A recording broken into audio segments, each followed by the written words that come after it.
Salut, c'est Antoine, je suis ravi de te retrouver dans cette nouvelle vidéo pour Poker Stratégie, ma chaîne YouTube sur le poker.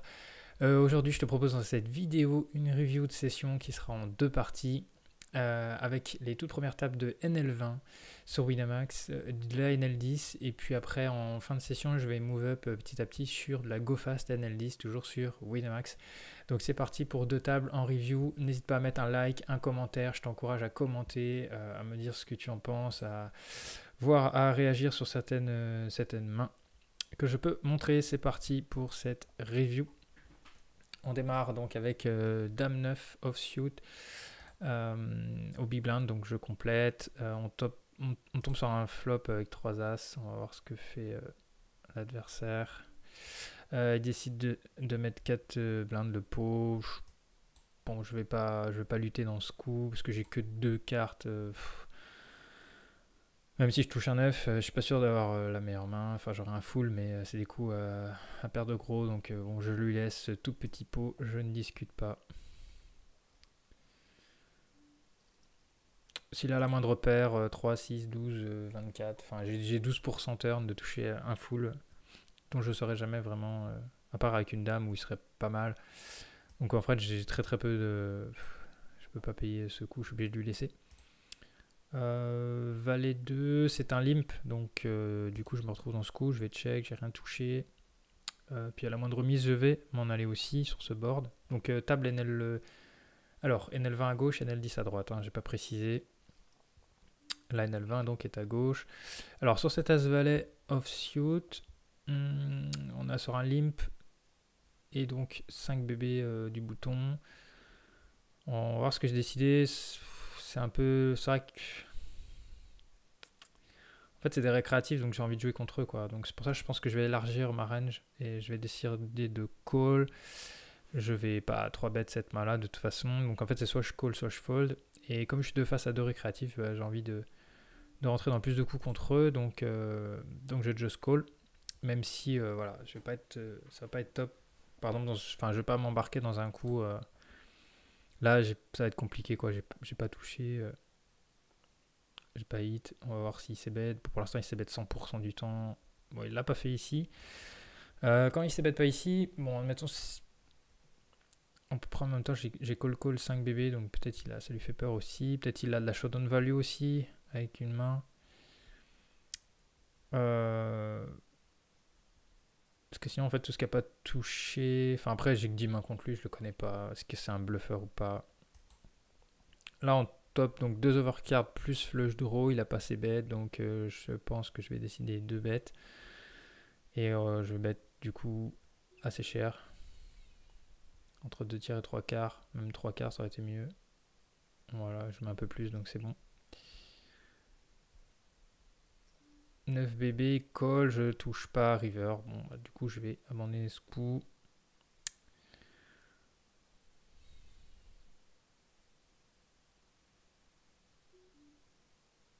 On a très peu d'infos sur lui, donc rien pour nous aider de toute façon.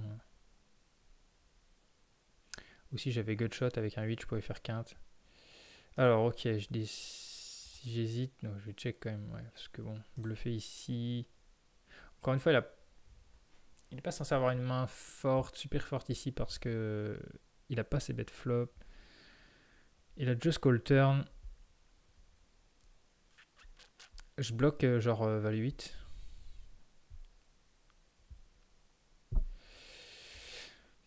Je sais même plus ce qu'il avait. Bah, d'ailleurs, il a peut-être misé, voilà, puis j'ai fold du coup. J'ai abandonné ce coup.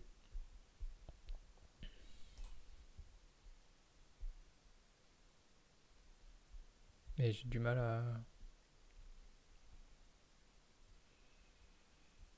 Parce qu'il y aurait bien. Il n'y a que valet 8. Les piques. Il y a check flop. Il a just call. Ou alors, petit flush draw. C'est possible.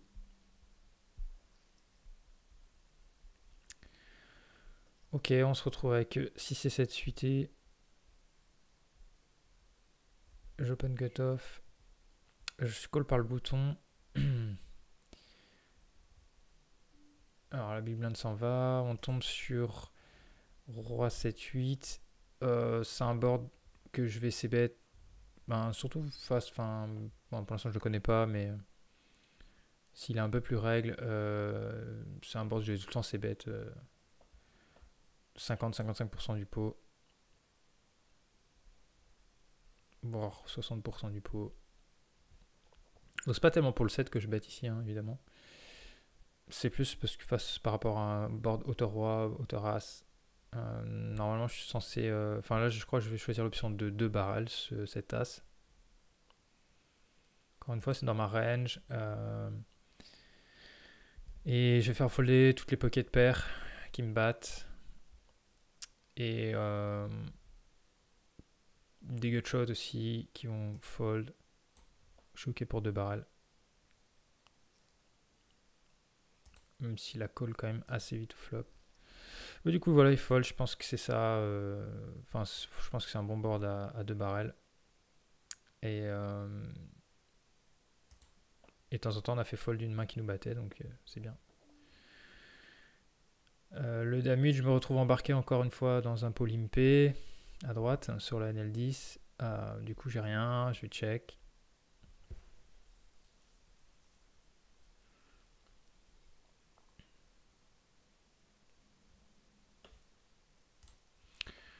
Ok, je me demandais ce que je réfléchissais. Ouais, j'essaie simplement d'arracher le pot sur une overcard. Il va souvent abandonner ici. Très souvent il a rien touché, il va abandonner. Bon là c'est pas le cas, donc il a dû toucher. Après sur l'as, je laisse tomber. C'est un... Ouais, je suis pas d'accord. En fait, il va pas me croire sur l'as de toute façon. Enfin, je me dis que j'ai pas de showdown value. Enfin, je veux dire, les mains qu'on call mais qui sont pas des mains faites vont possiblement me battre avec cette hauteur d'âme. Donc je décide de barrel pour les faire folder, parce que qui peuvent être quand même, ces mains-là peuvent être battues par un valet, un simple valet, parce que évidemment je représente pas souvent l'as quand je fais ça. Je vais faire folder donc par exemple des flush draw. Enfin c'est pareil, les flush draw. Comme je bloque la dame, il n'y a pas roi dame de trèfle par exemple. Mais bon, il peut y avoir. C'est pareil, valet 10 de trèfle, où je vais pas faire fold donc.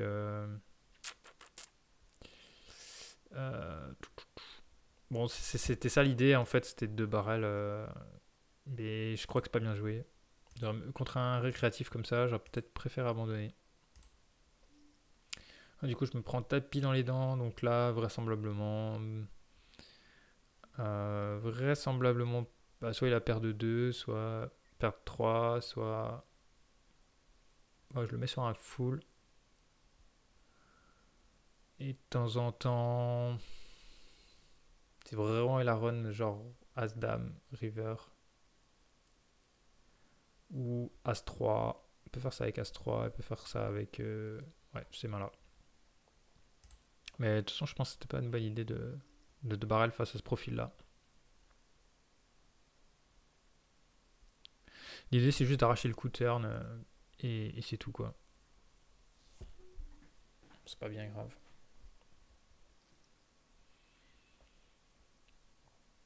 On continue donc avec As-Valet. As-Valet, donc je vais ISO le limper, bouton x5, c'est bien, voilà. En opposition.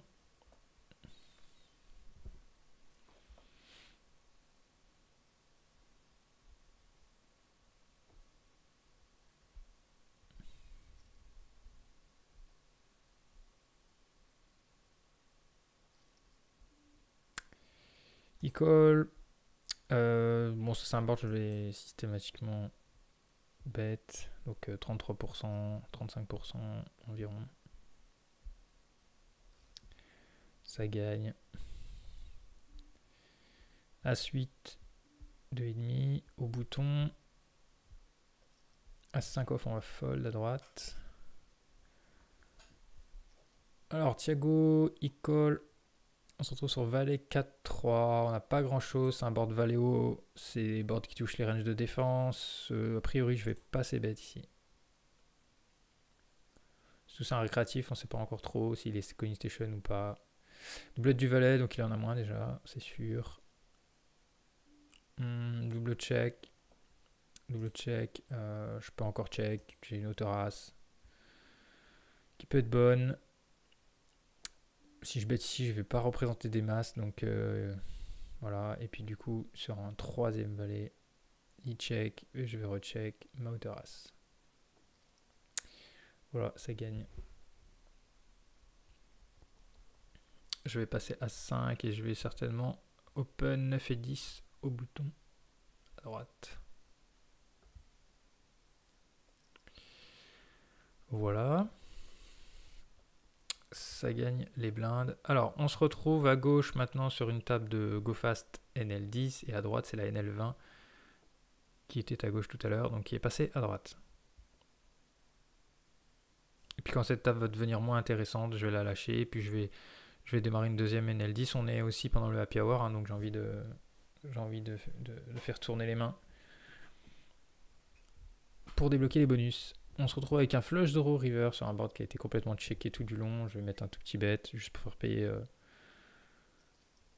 Bah voilà, par exemple une pocket pair, un truc pas top qui est fait pas flush et qui a pas envie de lâcher sur une bébé. Il y en a beaucoup des mains qui vont. S'ils payent paire de 5, ils payent toutes les paires du board. Alors là, on se retrouve avec As-Roi. As-Roi, on va vraisemblablement 3 bêtes. As-Valet, je vais mettre 4, 5 bébés environ pour raise le limper. On se retrouve donc sur un board Dame 6, 2. On peut c-bet avec l'idée de barrel les 10, les valets, les as, les rois, les cœurs. Et si je check sur les mêmes cartes, je pourrais continuer la s'il mise, mais si tout le reste, je ne pourrais pas. Je serais obligé d'abandonner s'il mise sur toutes les autres cartes. Donc après, c'est un choix. J'ai pas d'infos sur vilain, hein, donc sur un board dame haut, dans un pot 3 bêtes. J'ai pas spécialement envie de bluffer. Mais encore une fois, c'est un board qui était un peu favorable par rapport à ma main. C'est envisageable quand même de ces bêtes. Du coup, as play, je suis obligé de fold.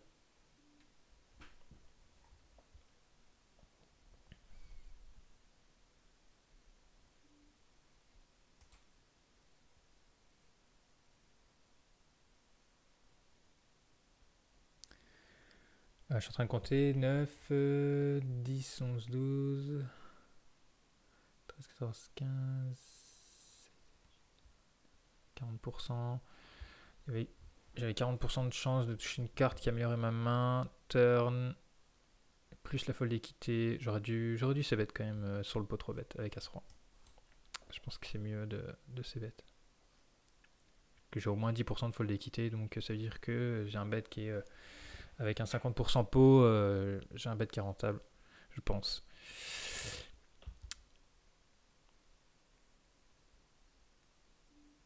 Bon, si c'est 3, je me suis embarqué dans un pot limpé et du coup j'ai touché.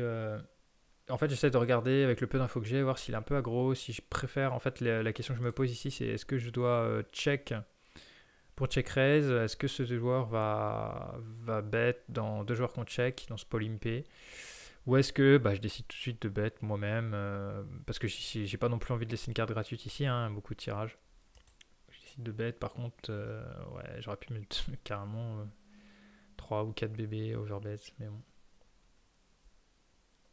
Parce qu'en fait, soit ils fold, ils ont rien, soit ils ont un tirage et vont call. Donc j'aurais préféré mettre au minimum pot dans un pot limpé.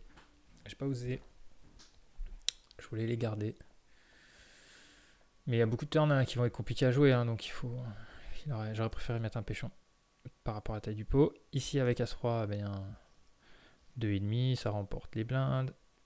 On se retrouve avec Roi-Dame maintenant. Je mise, ça remporte la blinde. As-Dame. Ok, on se fait call ce coup-ci par le cutoff. On se retrouve sur 9-9-5. Je vais essayer bête, un tire-pot. Donc là, quand je sais bet, je value des overcards, mais des mains moins bonnes que la mienne. Bon, par contre, je fais pas folder, vraisemblablement des pocket pairs, hein. Ça c'est clair. Et après, ouais, je fold pas mal de mains qu'on pas hit du tout ce board. Après, je bats beaucoup de ces mains-là, donc c'est vrai que dans ces cas-là, je pourrais. Mais bon, c'est vrai que c'est un standard, je mets tout le temps au minimum à tiers pot. Ici sur le 7, bah, je give up. Il a call au flop, j'ai rien touché de mieux turn. Il bet. Bon, c'est un fold, je pense.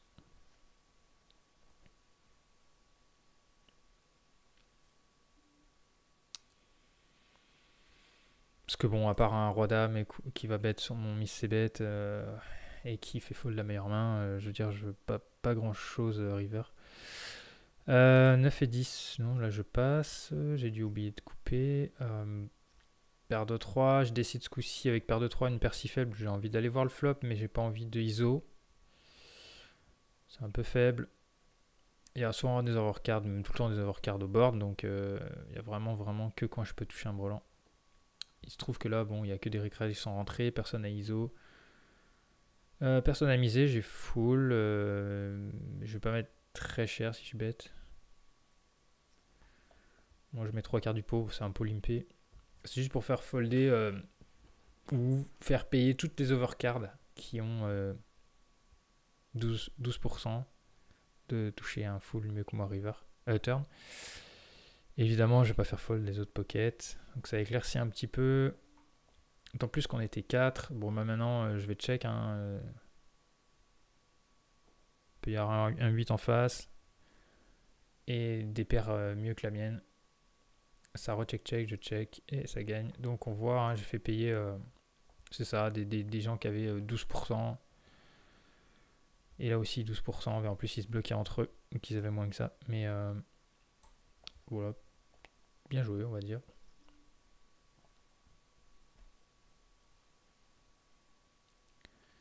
Je tombe dans le cas le plus favorable.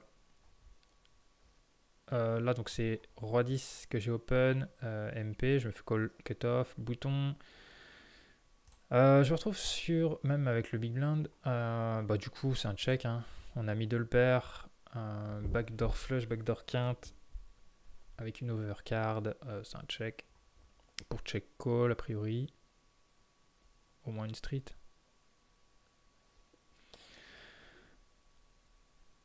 Un tout petit peu plus du demi-pot pour et c'est call par le big blind, du coup ça améliore ma cote. Bon, du coup il y a plus de chances que quelqu'un ait une dame.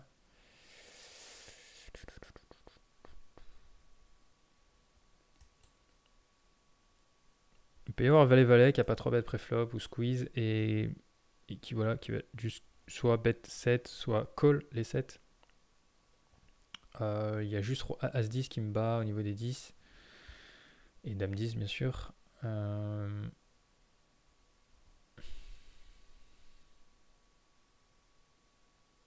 peux me fold directement.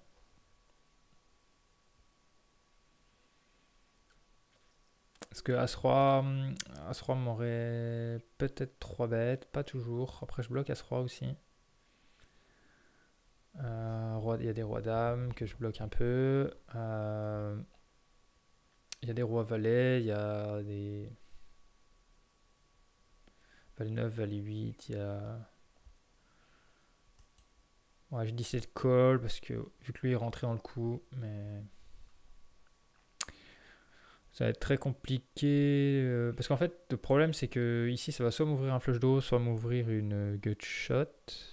Très souvent. Si un as tombe, je vais jouer un valet. Si un valet tombe, je vais jouer un as. Donc quand je touche un roi, je suis pas vraiment bien. Quand je touche un 10, c'est un peu mieux. Donc j'aime pas trop call quand même ici. Donc en plus maintenant je suis dedans, je me retrouve avec de l'équité en plus. J'ai de la chance, il check. Là de toute façon je vais pas miser, mais et puis lui il recheck derrière.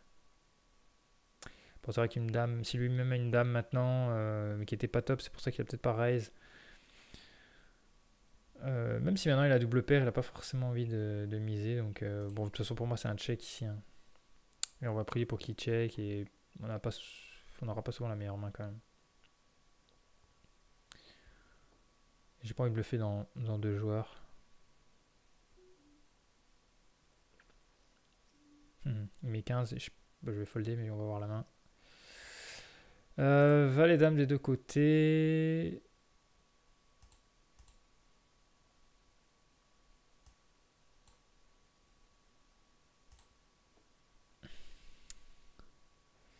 Valet dame des deux côtés.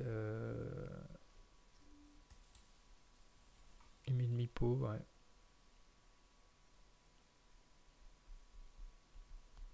Non, bah je pense qu'il n'y a rien de plus à dire. Ce que je disais ici, une dame pas tip top. C'est ce que je ressentais. Après ici à gauche, bah visiblement c'était la même line. Une line de main moyenne. Alors, est-ce que je vais open normalement 6 et 7, je pense, ici, voilà. Puis à droite, bah, c'est un peu limpier, on n'a rien touché.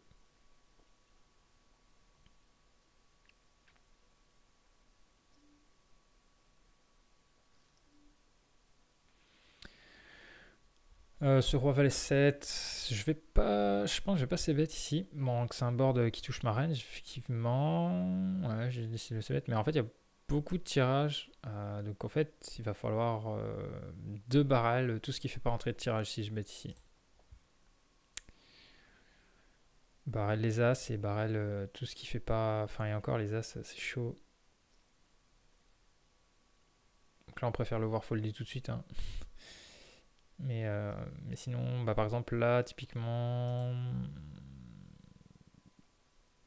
Bah, typiquement ici, ouais, 9 et 10, 9 et 10, 9 et 10. Ouais, il a quelques 9 et 10, mais c'est pas l'essentiel de ces draws, je pense. Donc, du coup, je pense pas que c'est ce que j'ai fait, mais ouais. Je pense qu'en fait, s'il faut. Bon, de toute façon, c'est un give-up hein, s'il mise, mais je pense que si je prends l'option de bet flop, il faut 2 barrels.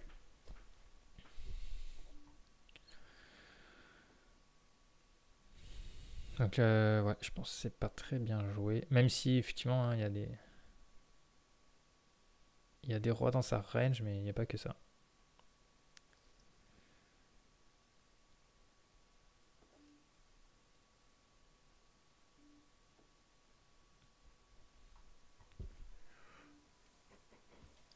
Après, par défaut, c'est vrai que je pars pas trop dans des moves sans connaissance de l'adversaire, hein, au-delà du flop, au-delà d'un bluff au flop. Mais bon, maintenant, aujourd'hui, ben, les joueurs collent plus au flop quand même, donc il faut au minimum 2 barrels. Enfin, il faut des mains intermédiaires, ou des mains à tirage. 9 et 7 suité, toujours un peu limpé, on touche middle pair, il va assez bête, enfin il va bête en tout cas, et donc bête. Bah, je vais m'en aller, il y a beaucoup de rois dans sa main.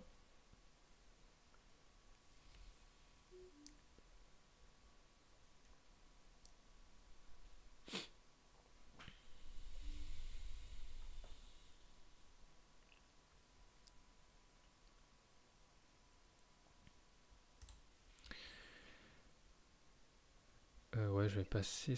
Ok, on se retrouve avec As-10 au small blind. J'avais dû oublier de couper un peu le replayer, enfin l'enregistreur.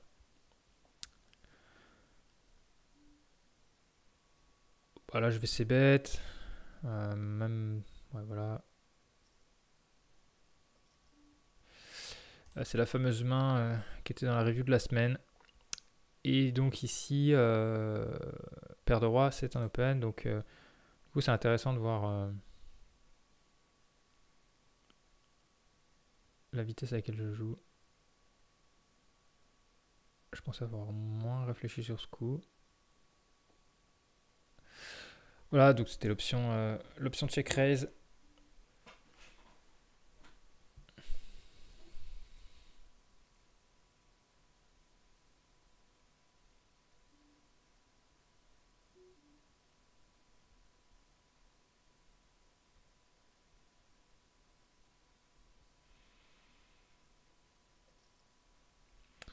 19 bébés.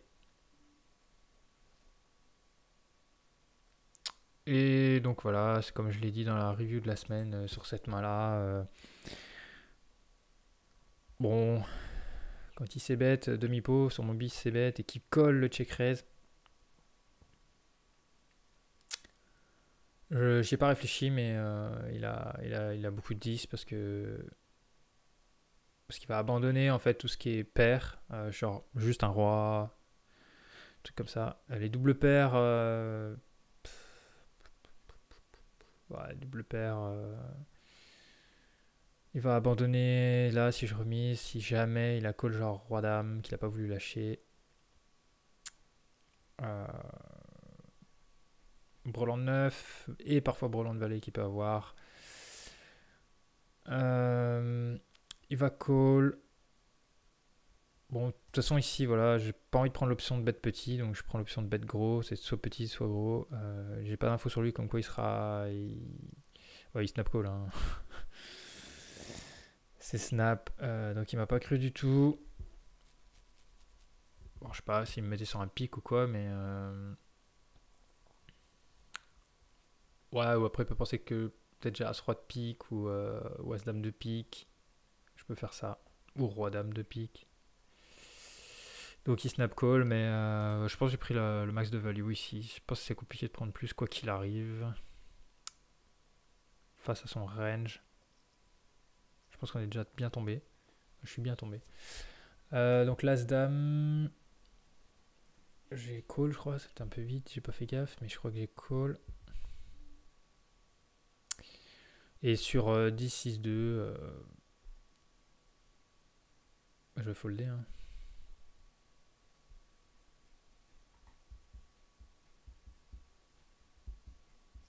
Je décide call. Je me demande si c'est pas un coup, je me suis un peu mis dedans, là, je me rappelle plus trop. Ah. J'ai call une fois, je croyais pas trop. Après, quand il rebet turn, on laisse tomber. Mais bon, temps normal, je lâche dès le flop. Bon, je me fais 3 bêtes, dame 9, je vais folder gentiment.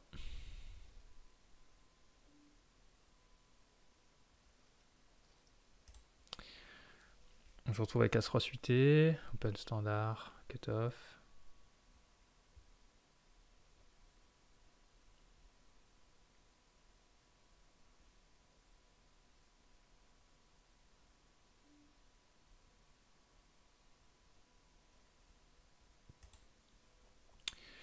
Ça gagne les blindes, on se retrouve avec donc maintenant Roi-Dame au bouton 2,5 ici, je pense que je vais fold. Mais après, honnêtement, c'est mains peut-être je peux défendre quand même. Roi 7 suité contre 2,2. Ouais, je suis content d'avoir payé.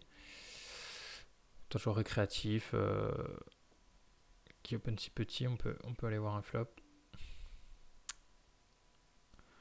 Bon là, je le crois pas trop. Ça donne envie de check raise, mais bon, on n'a rien, vraiment rien. Quand il met 1,6 dans un 4,9 sur un board comme ça, s'il avait un valet, il aurait mis plus que ça, je pense. Donc, mais bon, je reste en ligne pour cette première session NL20. Je me retrouve avec Roi-Dame. Je vais check pour le laisser bet.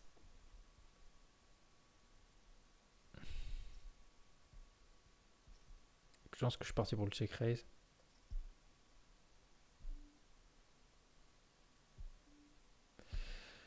Et la paire de 5.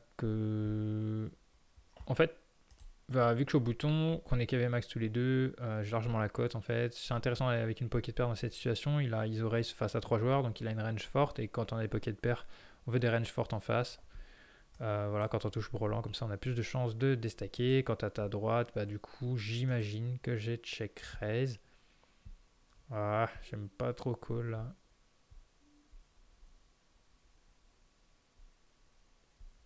C'est que demi-pot, hein, c'est pas. Ah là, il y a beaucoup de turns qui vont m'embêter quoi. Ok. Mais j'ai mis 3, 6, 7, 8, 9, 10. Ouais, c'est bon.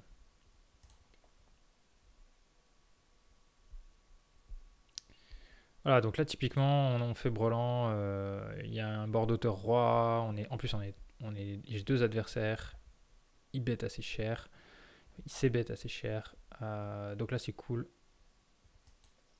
Du coup je re-raise x 2,5, c'est bien, faut pas mettre beaucoup plus.